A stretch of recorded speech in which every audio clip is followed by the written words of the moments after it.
We're going to take you now to the White House, where Press Secretary Kayleigh McEnany is joined by National Security Advisor Robert O'Brien and Richard Grenell, the president's advisor on Serbia and Kosovo. Let's listen in. We've been stuck, unable to move forward for many, many years, and the president some time ago decided that we needed to try something creative, try something new, break the deadlock, and try to move forward with the peace process with Serbia and Kosovo. To have the Prime Minister of Kosovo and the President of Serbia together in the Oval Office was something, given the history of those two countries and given the history of the United States with respect to Serbia and the conflict in the Balkans, is something that is quite remarkable.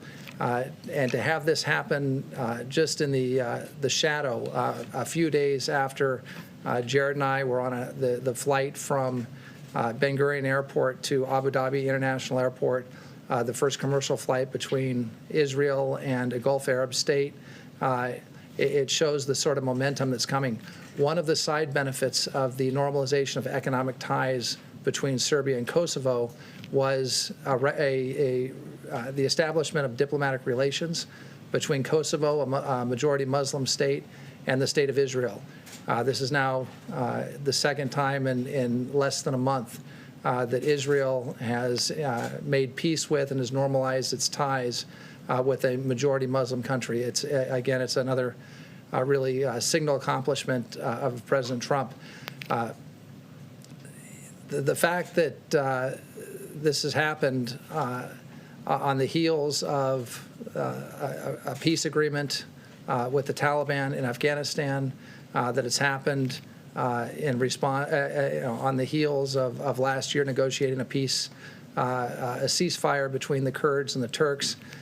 You're seeing a pattern here of the president being a true peacemaker. And there's been plenty of criticism of the administration. But what's been interesting to me is as the president has undertaken these historic initiatives and brought together a team to perform and deliver these accomplishments, others have even tried to take credit. I was just watching the vice president, without making a political comment, the vice president was welcoming these moves today. But these things could only happen under a Trump administration and under the president's leadership, peace through strength foreign policy and national security policy. He put the pieces in place, and now we're reaping the peace dividend. And it's happened to the Balkans, it's happened in the Middle East, and we have more to come. I'll leave some of that to Senior Advisor Kushner to address in a moment. So with those opening comments, I want to turn the time over to the Special Envoy for Serbia and Kosovo, the Presidential Envoy for Serbia and Kosovo, Ambassador Rick Grenell. He'll have a few comments, and then we'll make ourselves available for some questions after Rick and Jared address you. Thank you very much. Thanks, Robert. I know there's a lot of reporters who have worked a long time in your industry, and for any reporter that has been working for more than 10 years, you will know this story. There was a terrible war, and this story has been lingering for decades. And so I really want to appeal to you all as journalists to dig deep on this story. This is one of those good news stories that I'm not asking you to do anything but look at the facts and look at really what's been happening here. We've been working very hard on this agreement for a long time. We had 3 agreements last year that went largely unnoticed by Washington reporters. And I just really have to say, I think it's a shame when we talk a lot about symbolism and we don't dig deep on these stories that last 21 years. What we've been able to accomplish here by pushing the two parties together is truly historic. The way that this came about is that the politics were stuck. Everybody knows that. We've been fighting and talking about the same thing for decades. They have been fighting about the same symbolism, words, verbs, adjectives. It's been a nightmare. And what President Trump said to me was, they're fighting politically about everything.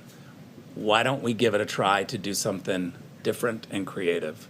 Why not try to do economics first and let the politics follow the economics. That proved to actually be a formula that they were eager for. No one had been talking to them about this. We have an establishment foreign policy team in Washington, D.C. that literally keeps pounding the same meetings and issues over and over. I'm telling you that the only way that this agreement could have happened is from an outsider. All of the insiders in Washington said, you're not talking about recognition. You're not talking about this symbolic word. And what we tried to do is ignore that. And from an outsider perspective, go in and dig deep. I ask you to look at this agreement and see all of the details that have been hard-fought negotiated that will move both economies and the entire region forward. This is economic normalization. It's a first step. I think the Europeans are going to be very happy. We've been on the phone a couple of times with the National Security Advisor in Germany, the National Security Advisor in France to brief them. We briefed them on the strategy, and we are briefing them again today on the details of this agreement. This is something that I feel very strongly about. It will make Americans safer. It'll make American companies more prosperous. This is a region that's been largely shut out because of a perceived conflict. Whether or not there's been a conflict, there has been a perceived conflict. European businesses and American businesses largely have refused to go in and grow in these areas. Now we will be able to open this up, whether it's in energy, water, construction of roads, railways, mines. These are all industries that are going to be opened up to European and hopefully American businesses to go in and help the people create an industry, which means creating jobs in the region, but also U.S. jobs for Americans and American companies. The last thing I'll say before we turn it over to Jared, the people of Serbia and the people of Kosovo are ecstatic about this agreement and are very thankful that there was an outside administration to look at this situation and not do the typical political thing. If we would have done the typical political thing and listened to all of the really smart people at NGOs and think tanks here in Washington, D.C., we would not have this agreement. Take just a quick look at the criticism and the lead up to this of what we should have been talking about and what we weren't talking about. It's all been squarely in the same old political dialogue that was stuck, and I'm really thankful that President Trump challenged us to say, think differently, think from an outsider's perspective, and that was the key to the whole thing. So I really urge you to look at the details and see, and talk to the leaders in Kosovo and Serbia. Ask them how this came about. Ask them how the process went. And I think you'll see that this outsider perspective of doing things differently is what worked. Thank you, Ambassador Grenell. An incredible job working through this historic agreement, and Ambassador O'Brien. This is just another chapter that this administration has been able to write towards making the world a safer and more peaceful place.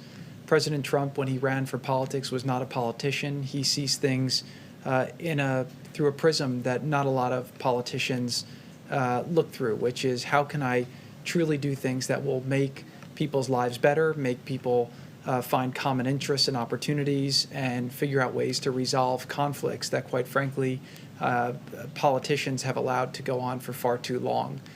Today's breakthrough really is historic, and we have had so many historic things this week that we shouldn't be minimizing the significance of all the different things that happened. I started the week with Ambassador O'Brien in Jerusalem, where we met with the Prime Minister, and then took the first ever commercial flight from Israel to United Arab Emirates. We broke that barrier, which brought a lot of hope to the Middle East. And for the last years, I've been listening to a lot of people tell us and the administration all of the things we were doing wrong while we were looking at this the wrong way. And what the president's done is he's reversed now 20 years of bad foreign policy in the Middle East, where we've allowed our country to get trapped in a lot of these wars that, quite frankly, don't do much for our country. We have to make sure that we're keeping our country safe, and we need to figure out how we can get people in the Middle East and in Europe to get along so that we can spend our resources and our treasure on building up our countries and building up our cities and helping our citizens. And what you've seen through President Trump's first 3.5 years is he's trying to end a lot of these endless wars. He's making peace agreements. He's bringing people together, and he's bringing our troops back home to America while figuring out how to get along with different countries and reducing the foreign threats that we have. Second, this week, obviously, we're in Saudi Arabia, and then Saudi Arabia announced the historic opening of their airspace, which, again, brings people in the Middle East closer together. And then yesterday, Bahrain announced the same thing, that they'll be opening up their airspace, which, again, will allow flights and better commerce and interaction between peoples to happen in the Middle East in a much quicker way. Today, we announced another normalization with Israel, which, quite frankly, a lot of the divide between the anti-Semitism that we have in the world, the terrorism we have in the world, comes from the notion that people are divided, and leaders will exploit divisions and religious differences to try and keep people divided, to cause conflict, often to maintain power for themselves that they mask in an ideological way. This breakthrough, again, brings people closer and shows people in the world that anything is possible if we push for it. And again, fundamentally, President Trump believes that no matter who you are, no matter where you're from, no matter what country you're in, all people want the same thing, which is they want the opportunity to live freely, live better lives, have economic opportunity, and live in peace. And today, again, is another historic step forward that politicians have spoken about for decades but haven't been able to deliver on. And it's another victory for this administration and really for the world. And so I want to give my congratulations to the people of Serbia and the people of Kosovo, and to the people of Europe, and also to the people of Israel, who will reap tremendous benefits from this agreement. So thank you.